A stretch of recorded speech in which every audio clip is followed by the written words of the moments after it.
Hi friends, আজ শ্বশুরবাড়ি থেকে আমাকে দেখতে এসেছে এবং পাকা কথা বলতে এসেছে বিয়ে। তো ওই জন্য আমি সেজে গুজে সকাল সকাল রেডি হয়ে গেছি। সবাই চলেও এসেছে। আগে বলো আমাকে কেমন দেখতে লাগছে তা কিন্তু কমেন্টে জানিয়ে। হলো এবার সবাই কি করছে তোমাদের দেখা। এখানে বাবা ব্রেকফাস্ট করছে, দিম্মা বসে আছে, এখানে জ্যাঠা শ্বশুররাও বসে আছে, সবাই ব্রেকফাস্ট করছে। এবার চলো আর একটা ঘরে নিয়ে যাই। এই মাঝের ঘরেতে আছে আমার শ্বশুর ব্রেকফাস্ট করছে, এখানে মামি শাশুড়ি দাঁড়িয়ে আছে, মাসির সাথে কথা বলছে।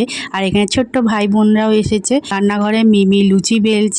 আমার একটা কাকাও এসেছে, সে সবাইকে খাবার পরিবেশন করে দিচ্ছে। তারপরে বেরিয়েই দেখলাম এখানে সব মাসি শাশুড়ি মামি শাশুড়িরা সব গল্প করছে। আমি চলে এলাম দিম্মার কাছে। দিম্মার কাছে লক্ষ্মী মেয়ের মতন বসেছিলাম। কিছুক্ষণ বাদেই সবাই চলে এসেছে মোটামুটি। ওই জন্য এখন বিয়ের সব কথাবার্তা হবে, ওই জন্য সবাই এক জায়গায় এসে বসে পড়েছে। আমার বিয়ের ডেট কবে ঠিক হলো বা কখন কি হবে সবই তোমাদেরকে জানাবো পরের ভিডিওতে। আজকের এই ভিডিওটি কেমন লাগলো তা কমেন্টে জানিও। ভালো লাগলে লাইক করে দিও। আজকের মতন টাটা, দেখা হবে নেক্সট ভিডিওতে। টাটা।